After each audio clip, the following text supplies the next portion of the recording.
Philip Seidel. I hope I'm pronouncing this right. I herniated my L5S1 in my late 20s with chronic pain for decades, eventually developing osteoarthritis, so he got arthritis, and degenerative disc disease. So I don't know how old Phil is, but let's say he's older than 20. And what happened is he had a spinal fusion at one level.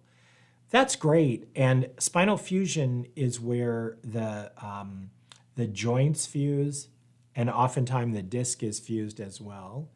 And spinal fusion can be done from the front. That's called anterior, which just means from the front. Lumbar interbody. From the front, you get the disc fusion. And then, or it can be done posterior, and that's where, from the back, that's where it's done with pedicle screws. Either way, the goal is for the joints to fuse and for the disc to fuse. So when people say I had a spinal fusion, they're actually talking about three things that potentially fused. The facet joint on one side, the facet joint on the other side, and the disc. Let's look at this really quickly on the model because it's something that's a little confusing. So this guy is now facing you, and let's lean him back a little bit. This is the L5S1. This is where Philip had his problem, and this is the disc. So in that surgery, they came through, made an incision under the belly button, came in to this disc, removed it, put in a spacer and probably a little plate, and or screws through the spacer, and that is called anterior lumbar interbody fusion. So now this can no longer move very much. Now we're going to turn him around and look from the back, and we've got the facet joints.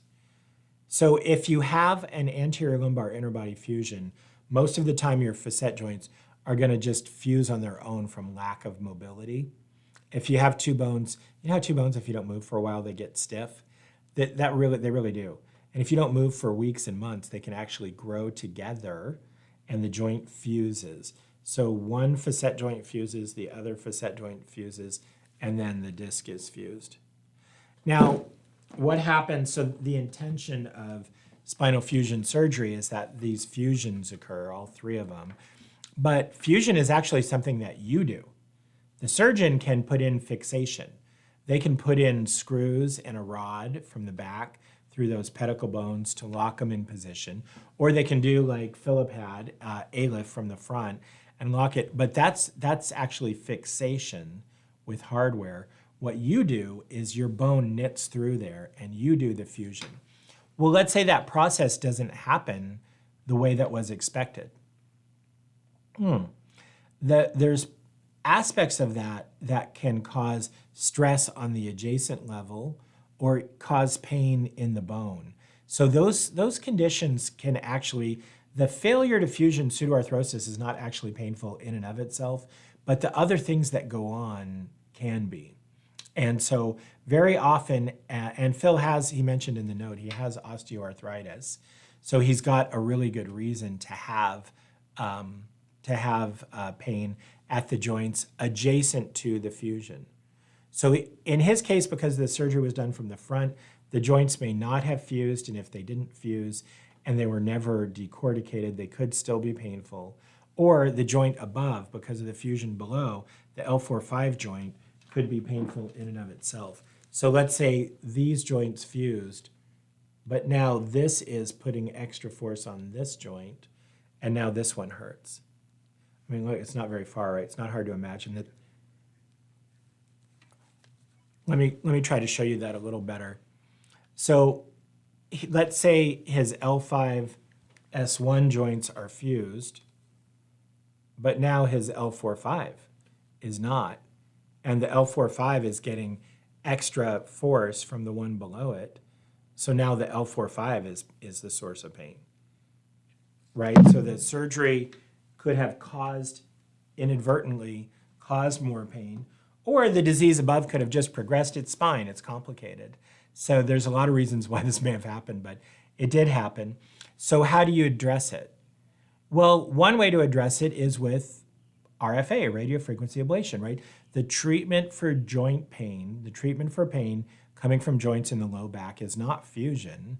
9 out of 10, if you keep going to the spine surgeon, 17% of patients who have a spinal fusion will have a fusion at an adjacent level within 5 years.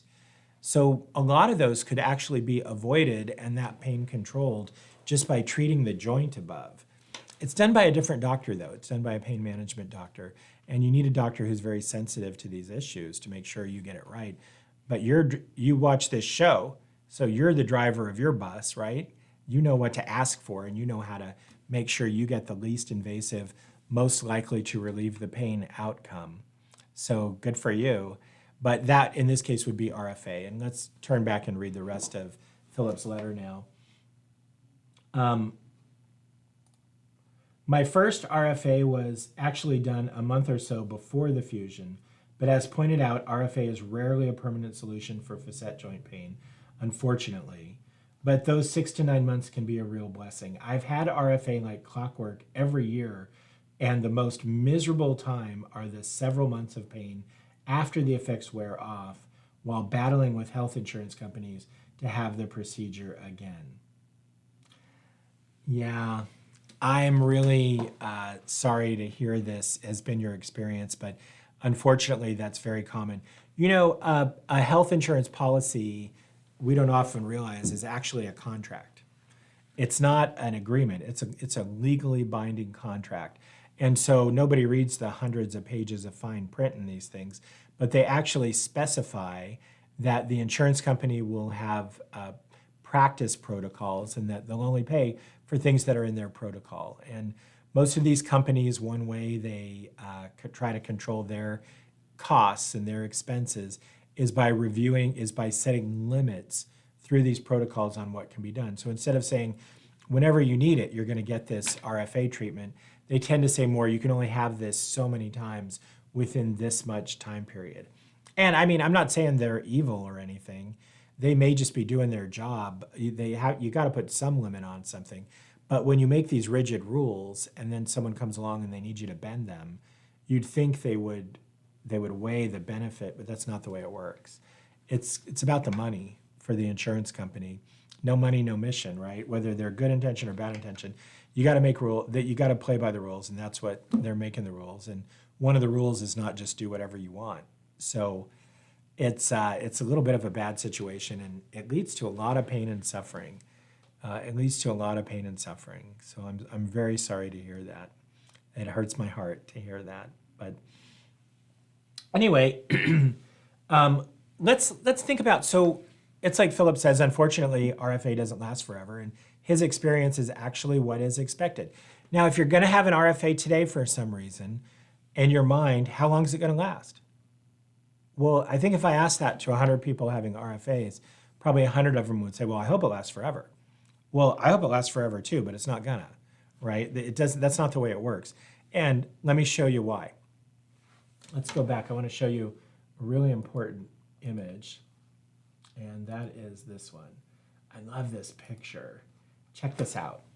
So remember our buddy the spine. This is that spinous process here, the bumps along the back, and then here's the flat lamina bone, and here's the facet joint, this capsule, you see it here. And this yellow thing that's drawn in is a nerve fiber that's going into the capsule of the facet. So we've talked about this on this show before. This is the medial dorsal branch of the spinal nerve root. There it is right there. And that's normally how you feel pain coming out of a facet joint. Now, this facet joint is red because it hurts. And what's this? Looks like a needle, right? This is a radio frequency ablation probe, and it's showing you this nerve dorsal branch is red because it's been burned. So this facet joint, one of the nerves that goes to it, is being burned here by this needle, radio frequency ablation probe, which is being placed in the spine. Let's look at the layer below. And this one, the nerves are still intact and the joint doesn't hurt, so it's shown like this. You can kind of see the nerve root. See it under there? It's under the transverse process. This is the nerve root. This is a nerve root. This is a nerve root. But this nerve root has a branch, the medial branch, and then it has a dorsal branch that goes into the joint. So really cool image of what happens when you have radiofrequency ablation. Really cool image. By the way, if this was not a radiofrequency ablation probe, if this was a needle, and instead of burning this nerve, we were injecting numbing medicine, then that would be called medial branch. Starting to see a pattern here, folks. Medial branch is that nerve fiber. Medial branch block. Medial branch block, MBB, because we're blocking the medial branch. This isn't brain surgery, right? We're blocking the medial branch, and so it's called a medial branch block. And that's the test that we do to find out whether you should then put in the radiofrequency ablation probe. So if you've watched this show, which you should be if you want to be informed, especially if you have back pain, you better be watching this show. So you know that medial branch block is the test that is done to determine whether or not you need a radiofrequency ablation. And that should be your mental image.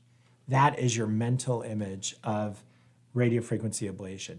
Now, notice that the nerve root, the medial branch, was all red to indicate it's being burned, but it wasn't cut. It's actually still at the end of the medial branch block and at the end of the radiofrequency ablation procedure, the medial branch is 100% intact, right? It's intact.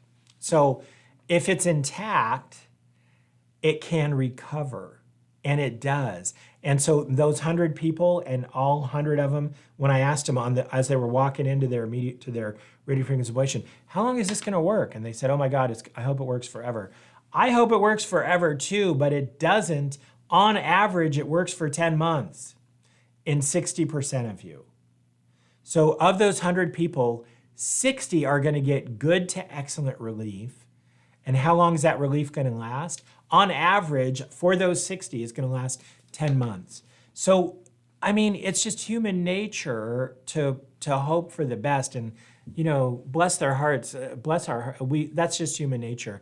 And honestly, I think that's one of the very best things about us is our ability to hope and our tendency to hope and look on the bright side and don't be that gloomy guys. Well, I don't think it's going to work.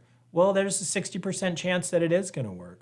Well, even if it works, it's not going to last very long. Well, there's a 50% chance it's going to last 10 months, and some a little less and some a little more. So you got every reason to be hopeful, but don't be dumb, right? Like it's an average of 10 months. It's not magic. And no, hope is not an excuse for stupidity, right? Like we hope it works forever, but it's not gonna. And when it comes back in 10 months, and I'm sorry, Philip, I know this has been a very long answer. I hope this is beneficial, but so now it came back. What are your choices? Well, you wanna know if you can have a medial branch block again. So you wanna know if you can have RFA again. So they repeat the medial branch block at the end of those 10 months or 9 or 11 or whatever it is. Or 1 week if the pain never went away. Maybe they missed. Maybe those branches are not in the same place in everybody. And that RFA is done on X-ray guidance. They can't see. They see on the X-ray, but they can't see the nerve fiber. So they hope it's right there, but it may not be. So let's say the pain never goes away, or for whatever reason, the pain came back. So you have another medial branch, and the block is effective. So for the 4 hours or the 2 hours or whatever, depending on the kind of numbing that they use, the pain went away, but then it came right back. Well, then you have another RFA. Now, let's say you had the RFA and it didn't work. Now, whereas Philip says, I've been having these for years and I get better every time, or my insurance is making me wait so long I can't handle it, I'm in pain, then what are your options? Well, then it would be great to have a permanent version of an RFA. And there is a permanent version of an RFA. But instead of burning the nerve, you actually cut it. So we go in there with an endoscope and put it right where that probe was. And you can see that little nerve. Let's go back to the screen. So now this is no longer a radiofrequency ablation probe. Now it's an endoscope, and you see that, and you take a little tiny scissors and you cut it, and now it's cut, and the pain can never come back. Now it's a permanent ablation. And I used to call that DVR, direct visualized rhizotomy. Direct because you can see it. I'm sorry, direct because we're going right in there. Visualized, you can see it. Rhizotomy, we're cutting that little nerve fiber. DVR. I thought that was a good title. Other people call it selective dorsal endoscopic radiofrequency rhizolysis. I mean, I trained for years in this stuff and I can barely say it, but it's dorsal endoscopic radiofrequency rhizolysis. So that's, that's fine. That's another term for it. But it's the same thing. You use an endoscope to visualize the dorsal ramus, the little pain nerve fiber, so you can see it and cut it, and then whoop, pain can't come back. How do you get one of those? They're hard to find. They're hard to find. You generally, it's done through an endoscope and it's in the spine. So what you want to look for is an endoscopic spine surgeon, and then call the office and say, do you do radiofrequency ablation through the endoscope for back pain?